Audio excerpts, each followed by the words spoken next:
नमस्कार, आज की बात में आपका स्वागत है। आज राहुल गांधी ने एक बार फिर इल्जाम लगाया कि सरकार ने गौतम अडानी को आउट ऑफ द वे जाकर मदद की। उन्होंने कहा कि नरेंद्र मोदी ने airport, port, energy, defence, data, ये सारे के सारे सेक्टर अडानी के हवाले कर दिए। राहुल ने पार्लियामेंट में कहा कि सरकारी बैंकों ने दिल खोलकर अडानी की कंपनियों को लोन दिया।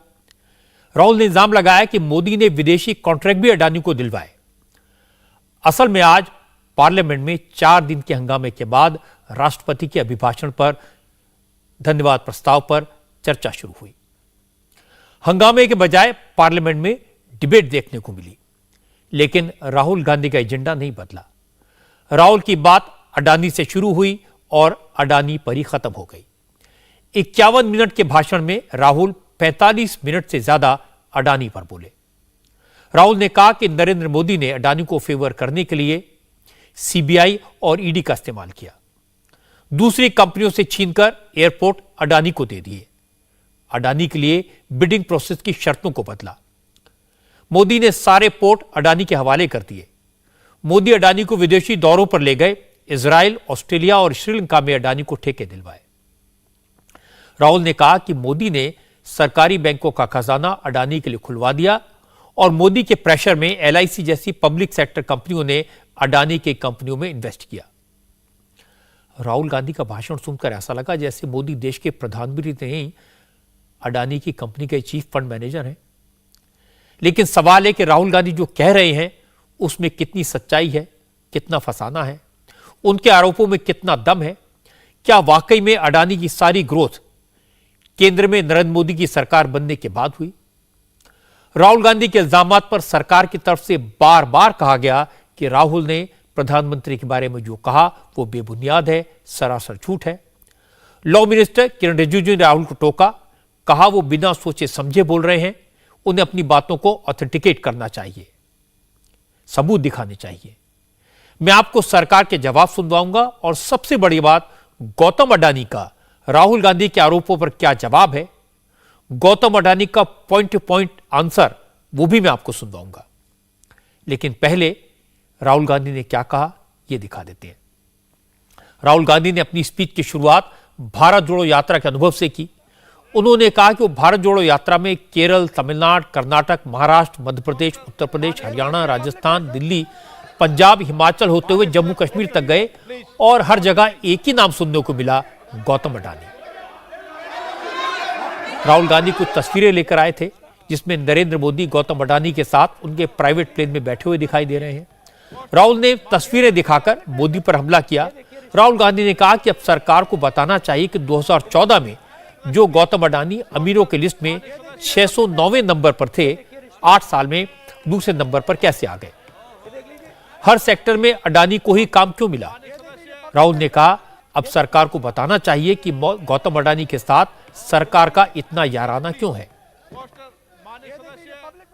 एक नाम सब जगह हमें सुनने को मिला, अडानी। यह नाम पूरे हिंदुस्तान में सब जगह अडानी अडानी अडानी अडानी अडानी। अडानी जी का जो नेटवर्थ है वो 3 साल के अंदर, नहीं सॉरी, 2014 से लेकर 2022 तक ये $8 बिलियन से $140 बिलियन कैसे हो गया? कैसे हुआ? मोदी है तो मुमकिन। ये 2014 में अगर आप दुनिया की एक लिस्ट आती है दुनिया के सबसे अमीर लोगों की, इस पे ये 609 नंबर पे थे 14 में। 609 पीछे बिल्कुल। पता नहीं जादू हुआ, दूसरे नंबर पे पहुंच गए। मोदी है तो मुमकिन है। तो इनकी सफलता कैसे हुई? ये इतने बिजनेसेस में कैसे घुस गए? इतनी सफलता कैसे प्राप्त हुई? और सबसे जरूरी सवाल, इनका हिंदुस्तान के प्रधानमंत्री के साथ क्या रिश्ता है और कैसा रिश्ता है? देश जानना चाहता है। इन सवालों का जवाब दिया रविशंकर प्रसाद ने।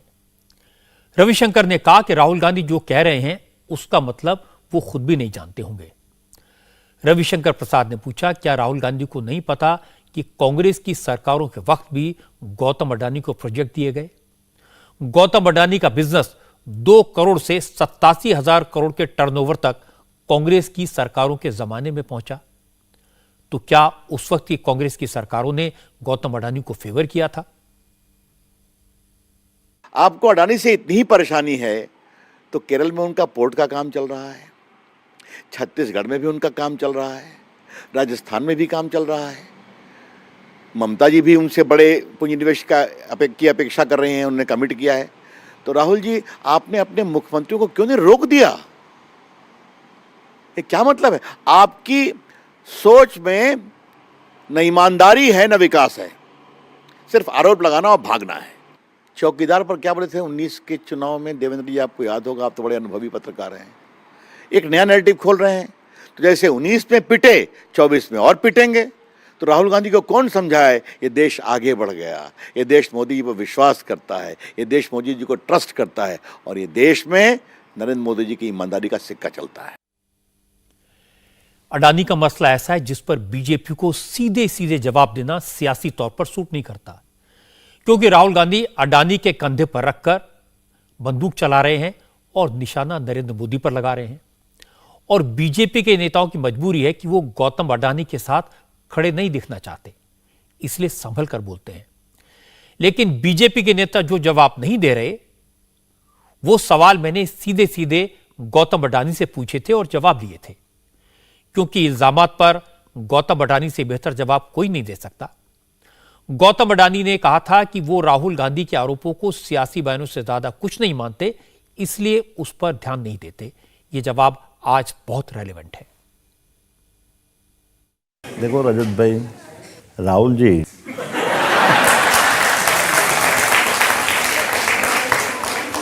कांग्रेस पार्टी के वरिष्ठ नेता है और मेरे को लगता है कि एज अ इंडस्ट्रियलिस्ट मैं उनके बारे में कोई टिप्पणी करूं वो अच्छा नहीं है।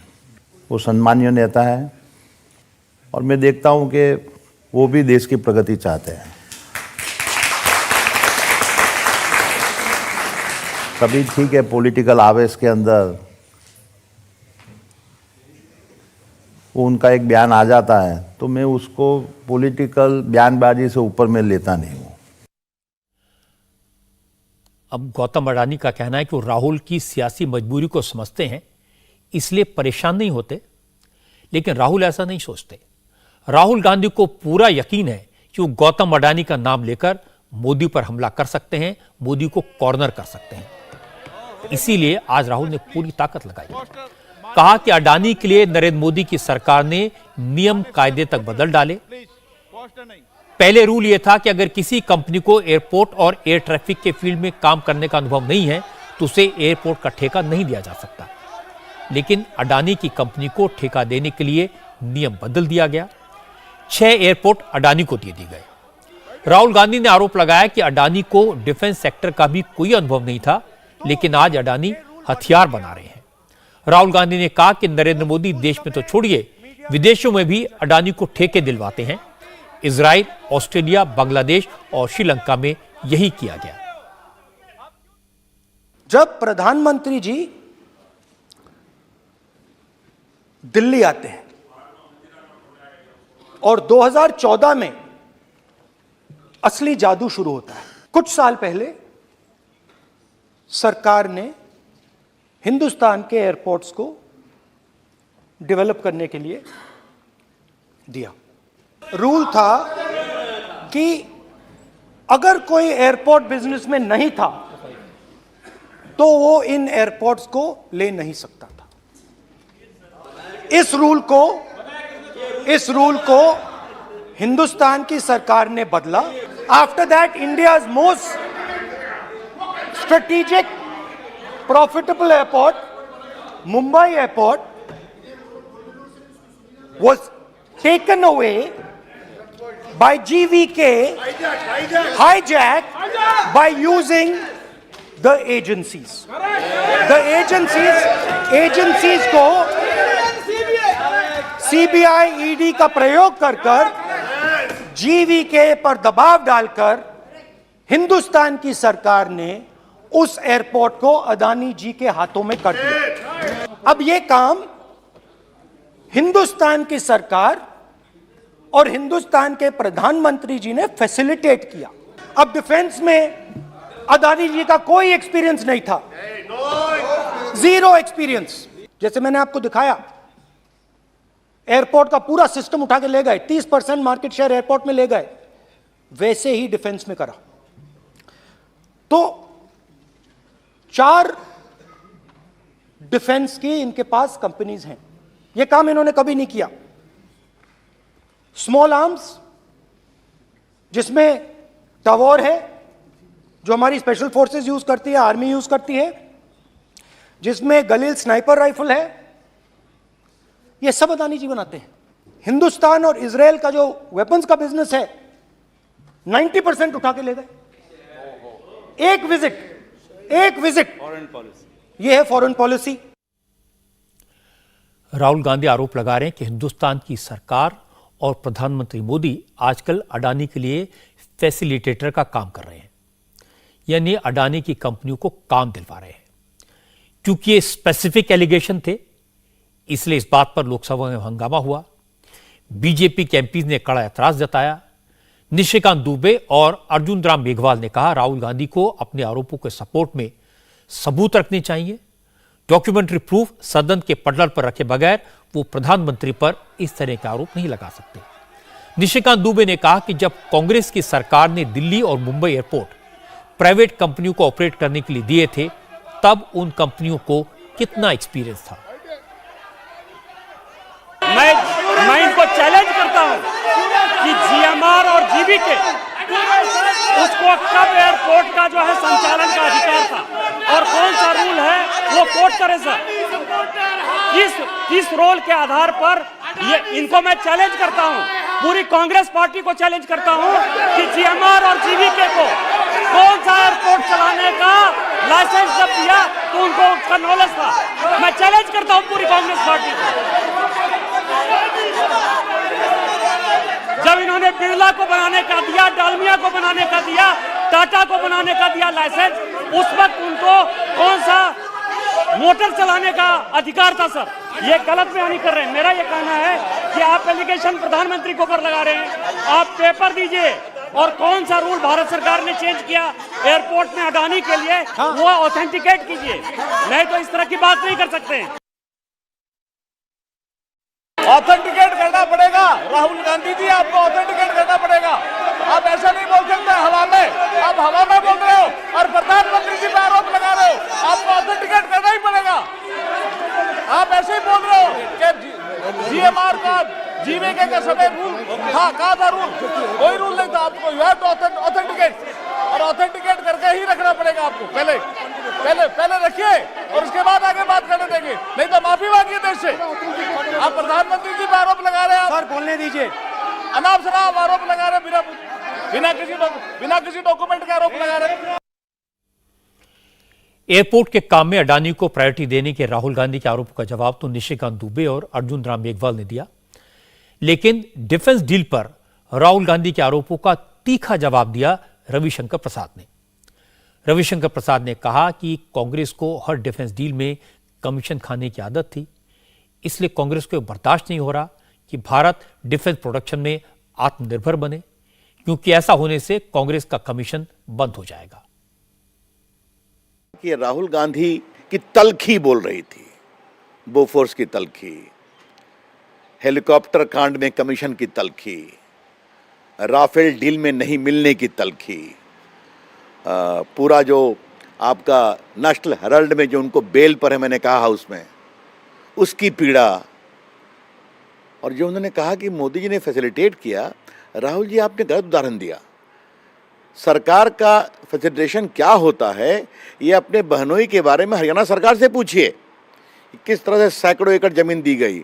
अपने कांग्रेस की राजस्थान सरकार से पूछिए, जिसको लेकर आज तक सवाल उठ रहे हैं। क्या देश में बने हुए मेड इन इंडिया आयुध बने कि नहीं बने? कि सब वेपन्स बाहर से ही लाए जाएं।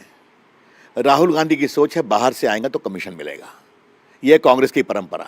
मोदी जी की सोच है मेड इन इंडिया होनी चाहिए। उनके समय में डावोस पे लोग जाते थे कि नहीं? मनमोहन सिंह का डेलीगेशन जाता था कि नहीं? उनके पिताजी स्वर्गीय राजीव गांधी जब जाते थे एज ए प्राइम मिनिस्टर तो बिजनेस डेलीगेशन जाता था कि नहीं जाता था? ये कौन सी बात करते हैं? तो फिर मैं कहूँगा राहुल गांधी ना होमवर्क करते हैं, ना रिसर्च करते हैं, ना अपनी सरकार का बैकग्राउंड देखते हैं, झूठे आरोप लगाना। तो इसका मैं क्या जवाब दूं? आज राहुल गांधी ने भारतीय संसदीय परंपरा को शर्मसार किया है। ये तो मैंने आपको पहले बताया कि अडानी को डिफेंड करने के मुद्दे पर बीजेपी की लिमिटेशंस हैं, इसलिए बीजेपी के नेता डिफेंड करने के बजाय कांग्रेस पर इल्जाम लगाकर काम चला रहे हैं। लेकिन जब मैंने गौतम अडानी से यह सवाल पूछे थे तो उन्होंने इसका सीधा जवाब दिया था। गौतम अडानी ने कहा कि उन्हें जो भी प्रोजेक्ट मिले वो बिडिंग प्रोसेस को पूरा करने के बाद ही मिले। गौतम अडानी का कहना है कि कहने को तो कोई कुछ भी कह सकता है, लेकिन उनका रूल क्लियर है, उनकी कंपनी बिना बिडिंग के किसी प्रोजेक्ट को हाथ नहीं लगाती और बिना बिडिंग के वो कोई काम नहीं करते। राहुल गांधी कहते हैं कि मोदी सरकार ने हिंदुस्तान के सारे पोर्ट, सारे एयरपोर्ट, सारा गैस, सारा ट्रांसमिशन, सारी पावर, सारी माइनिंग, सारी ग्रीन एनर्जी, गैस, सब कुछ गौतम अडानी को दे दी। सी रजत भाई, जब आप आरोप लगा रहे हो तो आप एक बताओ कि जिसमें हमने एक भी काम विदाउट बिडिंग काम किया हुआ, एक भी जगह पे बिडिंग के बिना और मेरिट्स के बिना कभी वो बिजनेस के अंदर प्रवेश नहीं करते हैं। हमको भी मालूम है कि भारत में उस तरह का काम करने से कंट्रोवर्सी ज़्यादा होती है। तो मेरी पूरा अडानी ग्रुप की एक फिलॉसफी रही है कि कोई भी चीज़ विदाउट बिडिंग अपने को टच नहीं करने का है। तो आइधर मेरा पोर्ट्स हो गए, एयरपोर्ट्स हो गए, रोड हो गए, पावर हाउस हो गए, एक भी बिजनेस हमने विदाउट बिडिंग काम नहीं किया है। ये ठीक है कि पिछले दिनों अडानी को शेयर मार्केट में भारी नुकसान हुआ है, लेकिन उनके प्रोजेक्ट्स, उनके एसेट्स आज भी इंटैक्ट है, कायम है। और दूसरी बात, राहुल का यह कहना गलत है कि अडानी को मोदी ने बनाया। जो लोग मोदी को जानते हैं, जो लोग मोदी के साथ काम करते हैं, वो आपको बता देंगे कि मोदी किसी को भी, चाहे वो कोई भी हो, इस तरह से सपोर्ट नहीं करते जैसा राहुल कह रहे थे। जहां तक उस फोटो की बात है जो राहुल ने दिखाई, जिसमें मोदी और अडानी साथ साथ दिखाई दे रहे हैं, एक प्लेन में बैठे हैं, यह उस वक्त की है जब मोदी गुजरात के मुख्यमंत्री थे और कई बार अडानी के प्लेन का इस्तेमाल करते थे। और मजे की बात है कि जब राहुल ने फोटो दिखाई तो बीजेपी ने भी रॉबर्ट वाड्रा के साथ अडानी की फोटो जारी कर दी। फिर अडानी और अशोक गहलोत की तस्वीरें भी दिखा दी और पूछा अगर वो गलत है तो ये सही कैसे हो सकता है। मैं ये मानता हूं कि राजनीतिक बयानबाजी करना राहुल का हक है, लेकिन विदेशी मामलों में, विदेश नीति के मामलों में इस तरह से बोलने से बचना चाहिए। राहुल ने कह दिया कि मोदी गौतम अडानी को विदेश ले जाते हैं और दूसरे देशों के ठेके भी अडानी को दिलवाते हैं। उन्होंने इजराइल, ऑस्ट्रेलिया और श्रीलंका का जिक्र किया। सच्चाई यह है कि अडानी ने विदेशों में कारोबार 2014 के बाद शुरू नहीं किया। अडानी ने 2008 में इंडोनेशिया में सबसे पहले कारोबार शुरू किया, फिर ऑस्ट्रेलिया में 2010 में पहली माइन ली, फिर 2011 में ऑस्ट्रेलिया में पहला पोर्ट लिया। उस दौरान डॉक्टर मनमोहन सिंह की सरकार थी, इसलिए विदेश मामले में राहुल गांधी निशाना लगाने में पूरी तरह चूक गए। लेकिन आमतौर पर राहुल तथ्यों पर ध्यान नहीं देते, उनके दिमाग में सिर्फ नरेंद्र मोदी का विरोध होता है। डिफेंस, पोर्ट और एयरपोर्ट के बाद राहुल गांधी ने हिंडनबर्ग रिपोर्ट का जिक्र किया। इल्जाम लगाया कि नरेंद्र मोदी की सरकार के वक्त सरकारी बैंकों और सरकारी कंपनियों ने खुलकर अडानी की मदद की, दिल खोलकर कर्ज दिया, दोनों हाथों से करोड़ों की कमाई अडानी की कंपनियों में लगवा दी। राहुल गांधी ने कहा कि एसबीआई ने अडानी की कंपनियों में 27,000 करोड़ रुपए और एलआईसी में 36,000 करोड़ रुपए का निवेश किया हुआ है। हिंदुस्तान की जनता का पैसा अडानी को दिया जा रहा है। अडानी जी की मदद प्रधानमंत्री जी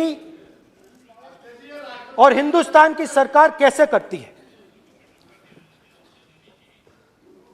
हजारों करोड़ रुपए हिंदुस्तान के पब्लिक सेक्टर बैंक्स अदानी जी को मिलता है। 27,000 करोड़ रुपए SBI, PNB 7,000 crore, bank of Baroda 5,500 crore, ये मैं लिस्ट चलती जाएगी। एलआईसी का एक्सपोजर 36,000 करोड़ रुपए, 3 crore SBI and other PSU bank holders. Money is going to Mr. Adani and to finance. तो मदद कैसे हो रही है? हिंदुस्तान के पब्लिक सेक्टर बैंक्स का पैसा, एलआईसी का पैसा नरेंद्र मोदी जी, अदानी जी को दिया जा रहा है। राहुल गांधी यहां पर आधी बात तो बोल गए, लेकिन आधी बात छुपा भी गए। यह बात सही है कि एसबीआई ने अडानी की कंपनियों में 27,000 करोड़ का निवेश किया हुआ है। एसबीआई की पिछली तिमाही के मुनाफे की रिपोर्ट आज ही आई है। दिसंबर में जो तिमाही खत्म हुई है उसमें एसबीआई ने 14,205 करोड़ रुपए का रिकॉर्ड प्रॉफिट कमाया है। आज रविशंकर प्रसाद ने कहा कि एलआईसी और एसबीआई ने एक्चुअल पोजीशन बता दी है। जहां तक सरकार के इशारे पर अडानी की कंपनी को लोन देने का इल्जाम है, तो इस तरह की बातों पर कोई यकीन नहीं करेगा, क्योंकि लोग जानते हैं कि कांग्रेस तो चीन से पैसा लेती थी, जाकिर नाइक से पैसा लेती थी, रॉबर्ट वाड्रा को इंटरेस्ट फ्री लोन दिलाया जाता था। पिताजी के नाम पर ट्रस्ट चलता है, राजीव गांधी ट्रस्ट, उसमें आपको चीन से पैसा मिला, चीन के एम्बेसी ने भी दिया, चीन की सरकार ने भी दिया, और आपको उसी से संतोष नहीं मिला तो नीरज चौकसी ने भी दिया, और जाकिर नाइक से भी पैसा मिला आपके ट्रस्ट को। बाकी राणा कपूर ने भी ट्रस्ट में पैसा भेजा, जो खुद जेल में है यस बैंक के। तो जहां से पैसा मिले ट्रस्ट में ले लो भ्रष्ट तरीके से। राहुल गांधी, ये है आपका आचरण और आपके परिवार के संस्कार। अब जरा वाड्रा साहब की बात कर लें, आपके बहनोई हैं, जीजा जी। ये शब्द मैं प्रयोग नहीं करता, लेकिन आज मुझे पीड़ा से करना पड़ रहा है कि नरेंद्र मोदी जी ऐसे ईमानदार नेता के ऊपर जिस तरह से शर्मनाक आरोप लगाए गए, तो आज राहुल गांधी के परिवार की सच्चाई बताना जरूरी है। अभी मैं बता रहा हूं ये वाटर डीएलएफ घोटाला में क्या हुआ, कैसे 65 करोड़ का इंटरेस्ट फ्री लोन मिल गया आपको डीएलएफ से, और जमीन भी मिल गई, और आपने अपनी महंगी जमीन जो ली थी, सस्ती जमीन लिया और महंगे पर उनको बेच दिया। और बीकानेर में जमीन घोटाला हुआ, 1400 बीघा जमीन जाली नाम से खरीदी गई, उसमें 275 बीघा रॉबर्ट वाड्रा की कंपनी के लोगों ने जाली तरीके से खरीदा, उसमें एफआईआर लगा हुआ है। मैंने सरकारी बैंकों से कर्ज के मामले में भी गौतम अडानी से सीधा सवाल पूछा था। गौतम अडानी ने साफ साफ कहा था कि उनकी कंपनियां इंडियन बैंक से ज्यादा लोन अंतर्राष्ट्रीय बैंक्स और फाइनेंशियल इंस्टीट्यूशन से लेती हैं, और ये international bank independent credit agencies की रेटिंग के हिसाब से लोन देते हैं, वहां किसी की सिफारिश नहीं चलती। राहुल गांधी कहते हैं कि ये जो कुछ मिल रहा है ना, ये मोदी जी दिलवा रहे हैं। आप देखोगे, मैं 2013 के बाद में जो वो टाइम पे 80% पैसा हम इंडियन बैंकों से लेते थे, जो आज हमारा उसके ऊपर अभी आज 35% हो गया है, और हमने पूरा का पूरा इंटरनेशनल मार्केट में ग्लोबल रेटिंग करके हम चले गए। तो आज ग्लोबल के अंदर कोई इंडिया की किसी की कहने से और बोलने से कोई पैसा नहीं देता है, वो तो उनका रेटिंग और उनकी गवर्नेंस के हिसाब से ही देता है। और मैं आपको बताना चाहता हूँ कि हमारे हर कंपनी की रेटिंग जो है और हमारे डिस्क्लोजर्स है, और वो डिस्क्लोजर के ऊपर अभी हमारी एक कंपनी को world wide 3rd ESG level के ऊपर उसको अवार्ड मिला है। तो ये जो है, ये आरोप पूरा का पूरा बेबुनियाद है। अभी ठीक है, पॉलिटिकल उनको बताने के लिए बताते हैं, तो उसका जवाब तो जो लैंडर्स और बोरोवर हम हैं, लैंडर्स है, आज हमको कभी वो दोनों के बीच में कभी तकलीफ नहीं हुई। ज्यादातर लोन आपको सरकारी बैंकों से मिलता है, और 40% लोन 2020 से 2022 के बीच मिला। नहीं, मैं आपको बताऊं कि हमारा लोन की मात्रा लास्ट 10 साल के अंदर, लास्ट 8 साल के अंदर 11% से बढ़ोतरी हुई है और हमारी इनकम 24% से बढ़ी है। जो हमारी जो प्रॉफिटेबिलिटी है और उसकी वजह से ही हमारा रेटिंग सुधर गया हुआ है, वो हमारी बोरोइंग से भी ज़्यादा बढ़ रही है। गौतम अडानी की बात सही है कि उन्होंने धीरे धीरे भारतीय बैंकों पर अपनी डिपेंडेंस कम कर दी थी। 3 दिन पहले मैंने फाइनेंस मिनिस्टर निर्मला सीतारमण से पूछा था, LIC और SBI में गौतम अडानी की वजह से जनता का पैसा तो नहीं डूब जाएगा। उन्होंने बताया था कि LIC और SBI दोनों ने कहा है कि उनके टोटल इन्वेस्टमेंट का 1% से भी कम अडानी की कंपनियों में इन्वेस्ट किया गया है, इसलिए दोनों कंपनियां प्रॉफिट में हैं, परेशानी की कोई बात नहीं है। नोट करने वाली बात यह है कि आज भी राहुल गांधी ने वही आरोप लगाए जो वो पिछले 8 साल से लगा रहे हैं, और 8 साल में अडानी ने राहुल को एक ही बार जवाब दिया जब वो आपकी अदालत में आए थे। राहुल के सवाल वही हैं और अडानी के जवाब यही हैं। जिस वक्त कांग्रेस और विरोधी दल नरेंद्र मोदी को घेरने में लगे थे, उस वक्त मोदी भूकंप से दहले टर्की, सीरिया, लेबनान और साइप्रस के लोगों की मदद पर फोकस कर रहे थे। आज भारत ने मुसीबत के वक्त में टर्की और सीरिया को कितनी मदद भेजी, कैसी मदद भेजी, इसकी डिटेल्स मैं आपको दूंगा, लेकिन पहले यह दिखा देता हूं कि इस वक्त टर्की के हालात क्या हैं। कल 2 भयानक भूकंप आने के बाद टर्की में आज सुबह तक फिर 5 बार भूकंप आया।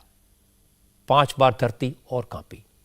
भूकंप की वजह से टर्की में मरने वालों की संख्या 5000 से ज्यादा हो चुकी है और आशंका यह है कि मरने वालों की फिगर 10,000 से ज्यादा तक हो सकती है। इस वक्त पूरे टर्की में धुएं का गुबार दिख रहा है। टूटी हुई बिल्डिंग्स का मलबा बिखरा पड़ा है। हर तरफ चीख पुकार है, हर आंख में आंसू है।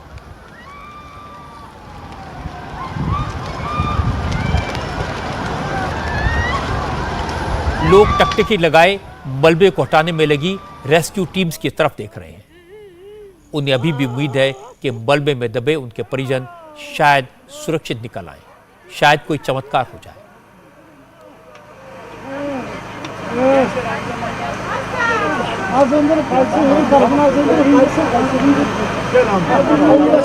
पता ही चला कि टर्की में कल 7.8 और 7.6 तीव्रता के भूकंपों के बाद से 3 मेजर अर्थक्वेक और 300 से ज्यादा आफ्टर शॉक्स आ चुके हैं। पूरे इलाके में दहशत है। आपदा इतनी भयानक है कि साउथ वेस्ट टर्की के 10 शहर मलबे के ढेर में तब्दील हो गए हैं। 6000 से ज्यादा इमारतें ढह गई हैं। इस वक्त टर्की के भूकंप पीड़ितों की मदद के लिए 20,000 से ज्यादा लोग काम में लगे हैं।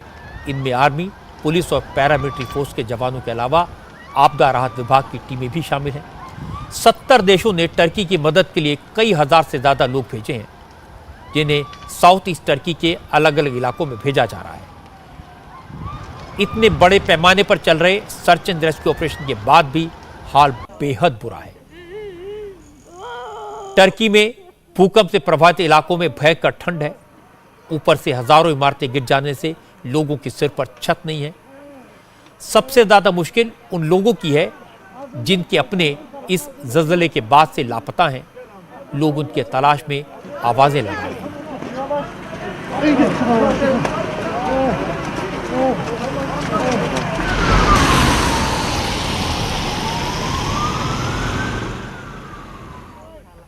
टर्की की डिजास्टर एंड इमरजेंसी एजेंसी ने बताया कि इस वक्त साउथ ईस्ट टर्की के 10 शहरों का हाल काफी खराब है।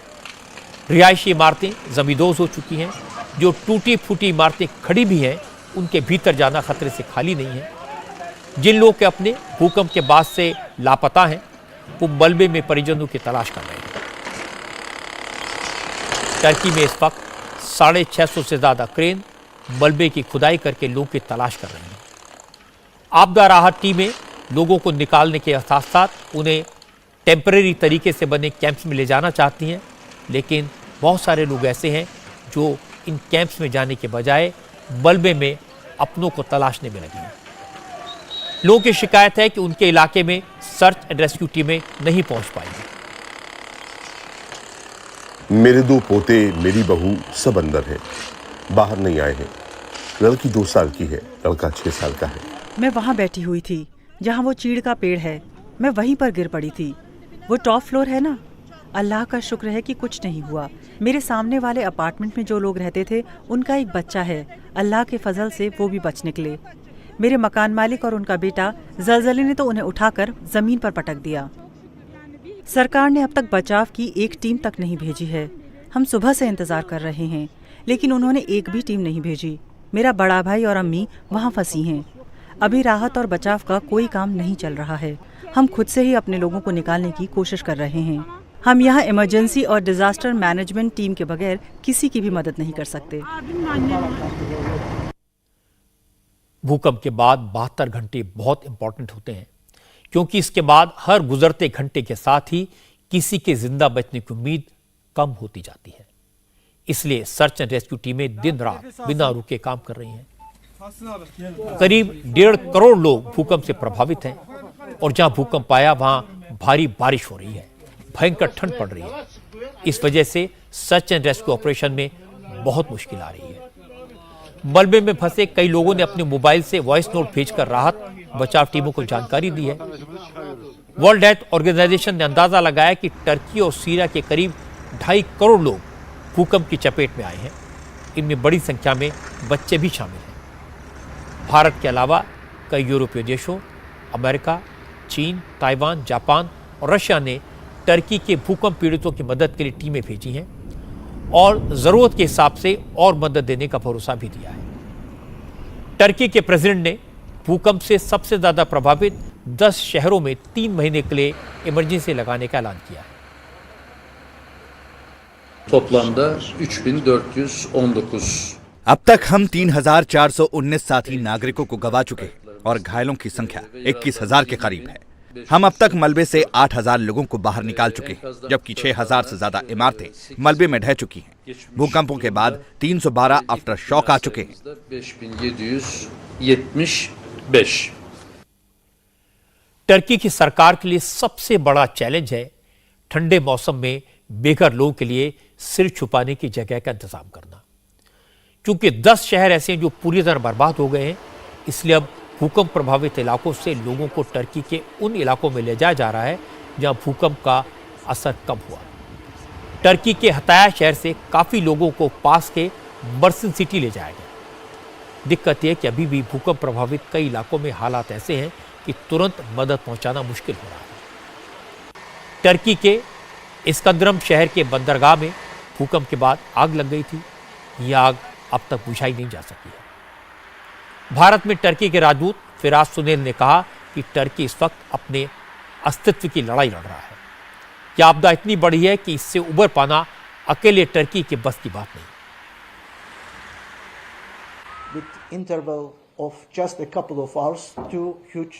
महज कुछ घंटों के अंदर तुर्की में 2 बहुत बड़े भूकंप आए। उसके बाद से अब तक 300 से ज्यादा आफ्टर शॉक्स आ चुके हैं। तो इन भूकंपों से दक्षिणी पूर्वी तुर्की के 10 शहरों में रहने वाली 1.5 करोड़ आबादी प्रभावित हुई है। तो ये बहुत बड़ी तबाही है। और कुछ स्रोत तो ये भी बता रहे हैं कि कल जो भूकंप आया था वो पश्चिमी एशिया में आए सबसे भयानक जलजलों में से एक है। इस भूकंप से घायल लोगों की संख्या 21,000 से भी ज्यादा है।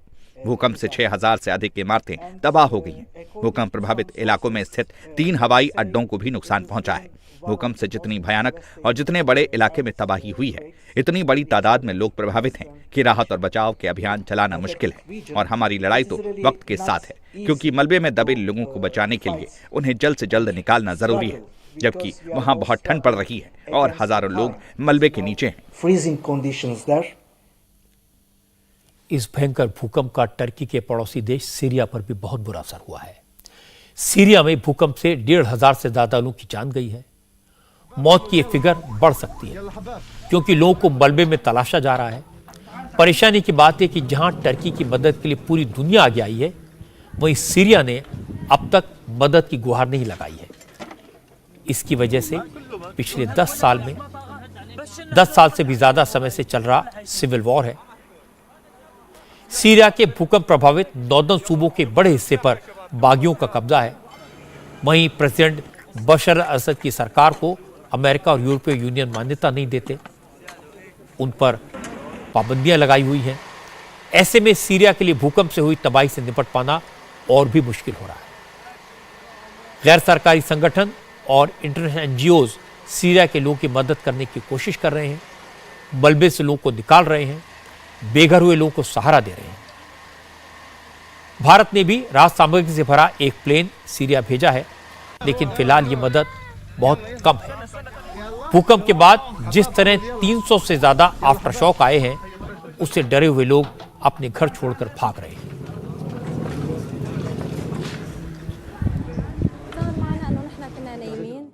हुआ ये कि हम सब सो रहे थे और अचानक करीब 4 बजे मकान हिलने लगा। झटके बहुत भयंकर थे, मकान तेजी से हिल रहा था और हमको समझ नहीं आ रहा था करें तो क्या करें।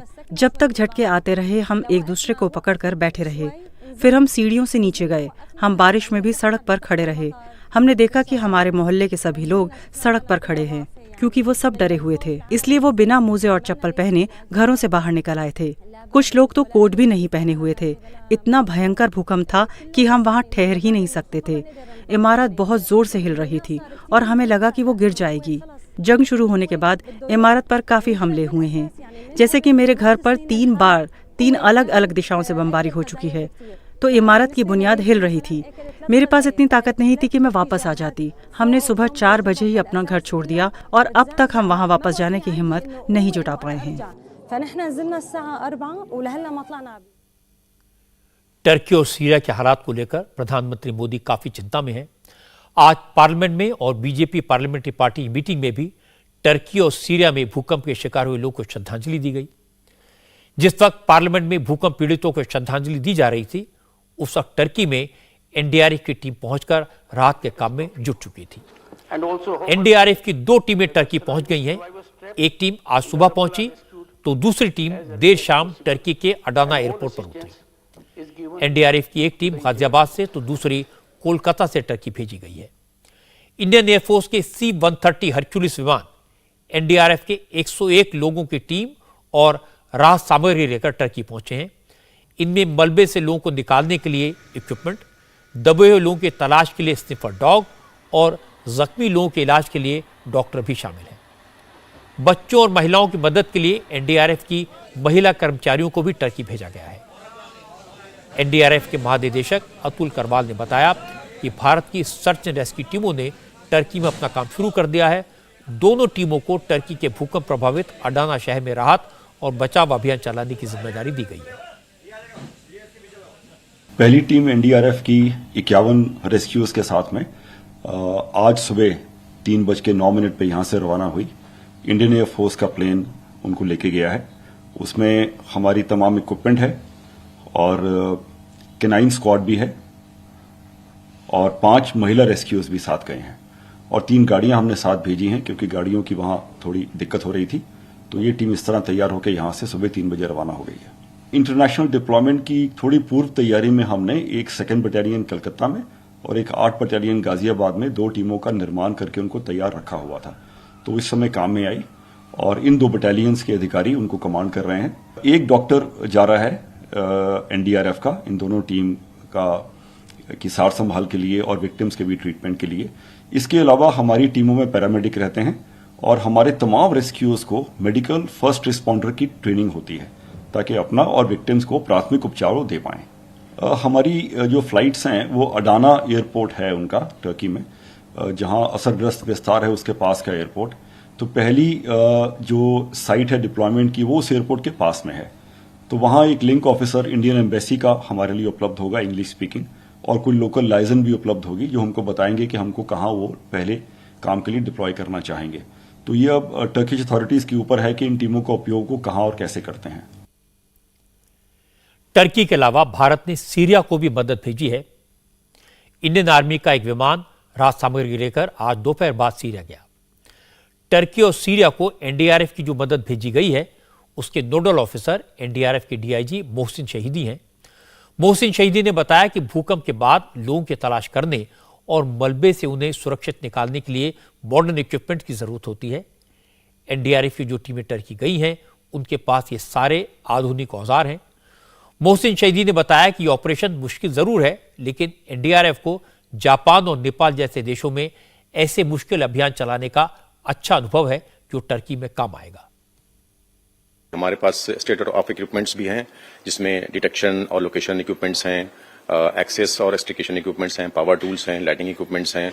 ये सब हमारे जो urban search and rescue operation है उसमें काम आते हैं। इसके अलावा कैनाइन स्क्वाड्स हैं हमारे पास, 4 कैनाइन्स हमारे पास जा रहे हैं इन टीमों में, और महिला रेस्क्यूअर्स का भी हमने ख्याल रखा है कि वो साथ में जाएं, ताकि जो बच्चे हैं, विमेन हैं, उनको खास ऐसे स्थिति में उनका ख्याल रखना पड़ता है, उसमें ये मददगार साबित होंगे। ये एक चैलेंजिंग ऑपरेशन रहेगा, मगर मेरा मानना है कि पहले भी हमने ऐसे ऑपरेशंस किए हैं। 2011 में जापान में जब ट्रिपल डिजास्टर आया था, अर्थक्वेक सुनामी आई थी, उसके बाद नेपाल अर्थक्वेक भी हमने डील किया है। तो हमारे पास एक्सपीरियंस है, एक्सपोजर है, और जो हमारे अपने देश में भी जो लगातार डिजास्टर्स होते हैं जिसको हम अटेंड करते हैं, उसको में भी जो हमारी लर्निंग्स हैं, जो एक्सपोजर है, इन सब सिचुएशंस में बेहतर काम करने के लिए वो काम आएगा। प्रधानमंत्री नरेंद्र मोदी ने जिस तरह से मुश्किल वक्त में आगे बढ़कर टर्की की मदद की, उसके बाद टर्की का रुख भी बदला। भारत में टर्की के राजदूत फिरस सुनेल ने पहले ट्वीट करके भारत का शुक्रिया अदा किया। टर्की के राजदूत ने ट्विटर पर लिखा कि दोस्त शब्द टर्की और हिंदी दोनों भाषाओं का बहुत आम लफ्ज है। मुसीबत में जो साथ दे वो वाकई में सच्चा दोस्त है। भारत ने टर्की के मुश्किल वक्त में दोस्ती का फर्ज बखूबी निभाया है। ट्वीट करने के बाद टर्की के एम्बेसडर ने कहा कि भूकंप आने के तुरंत बाद भारत ने उनके देश की मदद करने की तैयारी शुरू कर दी थी। प्रधानमंत्री मोदी के निर्देश पर विदेश मंत्रालय में एक बैठक भी हुई। टर्की के राजदूत फिरस सुनेल ने कहा कि भारत की सर्च एंड रेस्क्यू टीम ने टर्की में अपना काम शुरू कर दिया है। कल भारत ने 50 सदस्यों वाली एक राहत और बचाव एक्सपर्ट्स की टीम तुर्की भेजी थी। इस टीम के साथ स्नाइपर डॉग्स और कुछ उपकरण भी भेजे गए हैं। ये टीम आज तड़के अडाना पहुंच गई है और भारत की टीम ने राहत और बचाव का काम शुरू कर दिया है। भारत ने कुल मिलाकर 2 विमान और 100 से ज्यादा लोगों की टीम तुर्की भेजी है। बहुत सही समय पर भेजी गई इस मदद के लिए हम भारत के शुक्रगुजार हैं।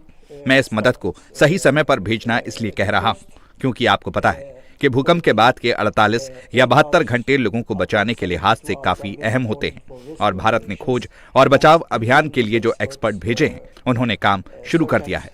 Rescue experts are now in the field. Turkey को यह बात समझ आ गई होगी कि बुरे वक्त में ही अपने और पराये की पहचान होती है। भारत ने सच्चे दोस्त का फर्ज निभाया। ये बात इसलिए इंपॉर्टेंट है क्योंकि अब तक टर्की पाकिस्तान को अपना सच्चा दोस्त बताता था। टर्की ने हर मंच पर भारत विरोधी स्टैंड लिया।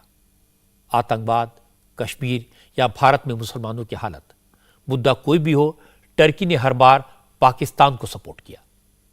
टर्की ने 2020 में, फिर 2022 में बार बार यूनाइटेड नेशंस में कश्मीर का मुद्दा उठाया और भारत पर इल्जाम लगाए। जब उदयपुर में कन्हैया लाल की गला काटकर हत्या हुई, उस वक्त भी भारत पर इल्जाम लगाए और नरेंद्र मोदी की सरकार से इस्लामोफोबिया को रोकने और मुसलमानों की धार्मिक स्वतंत्रता को मजबूत करने के लिए कदम उठाने की मांग की थी। असल में टर्की जब दुनिया में अलग थलग पड़ गया तो उसने खुद को इस्लामिक मुल्कों के लीडर के तौर पर स्थापित करने की कोशिश की। इसीलिए वो हर मौके पर मोदी का विरोध करता रहा। लेकिन आज मुश्किल वक्त में मोदी ने पुरानी बातों को भूलकर इंसानियत के नाम पर टर्की के लोगों के लिए सबसे पहले मदद भेजी तो टर्की का रुख भी बदल गया। अब टर्की के राजदूत कह रहे हैं कि टर्किश और हिंदी में फ्रेंड के लिए एक ही शब्द है, दोस्त। यानी अब टर्की को समझ गया कि उसका दोस्त कौन है, और ये नरेंद्र मोदी की विदेश नीति का, डिप्लोमेसी का असर है। और अब एक खबर उन लोगों के लिए जो ये इल्जाम लगाते हैं कि यूपी के मुख्यमंत्री योगी आदित्यनाथ मुसलमानों के साथ भेदभाव करते हैं।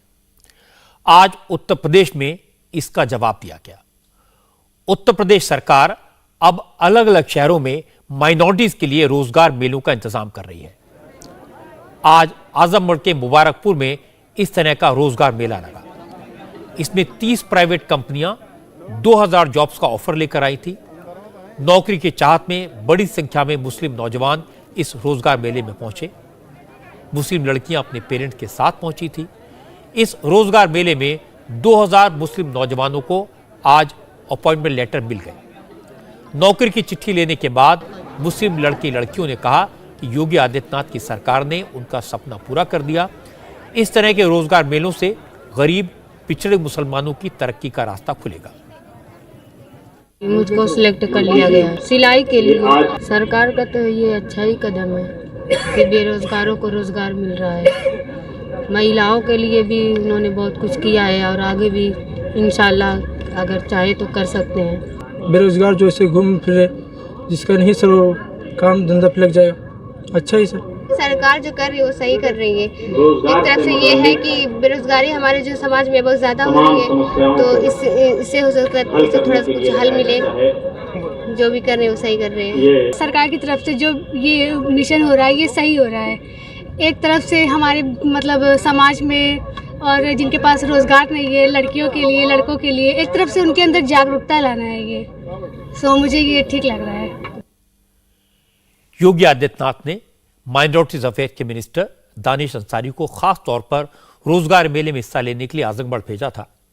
दानिश अंसारी ने कहा कि इस तरह के मेले आगे भी आयोजित होंगे, जिससे माइनॉरिटी के नौजवानों को आगे बढ़ने का मौका मिलेगा। दानिश अंसारी ने कहा कि अब तक लोग नौकरी के लिए कंपनियों के चक्कर काटते थे, लेकिन योगी सरकार ने ट्रेंड बदल दिया है। अब नौकरियां नौजवानों के पास खुद पहुंच रही हैं। यह सबका साथ सबका विकास का सबूत है। लगभग 30 कंपनियां आई हैं और 2000 से ज़्यादा वैकेंसीज हैं। 1000 से ज़्यादा रजिस्ट्रेशन अभी 1-1.5 घंटे पहले हो चुका था। मेरे ख्याल से अभी वो 1500 रजिस्ट्रेशन अभी तक हो चुके होंगे। ये स्पष्ट दर्शाता है कि आज उत्तर प्रदेश की योगी सरकार अल्पसंख्यक समाज के लिए, नौजवानों के लिए, मुस्लिम समाज के तरक्की के लिए पूरी ईमानदारी से काम कर रही है। पहली बार कोई ऐसी सरकार है जहां नौकरियां खुद चलकर नौजवानों तक पहुंच रही हैं। इससे विपक्ष का वो झूठ बेनकाब होता है, जहां विपक्ष समाज में वो भ्रम फैलाने की कोशिश करता है कि सरकार जो है युवाओं के लिए या समाज के लिए काम नहीं कर रही है। आज आप देखिए धरातल पे सही मायनों में अगर उत्तर प्रदेश में विकास के लिए काम हो रहा है तो योगी सरकार के नेतृत्व में हो रहा है।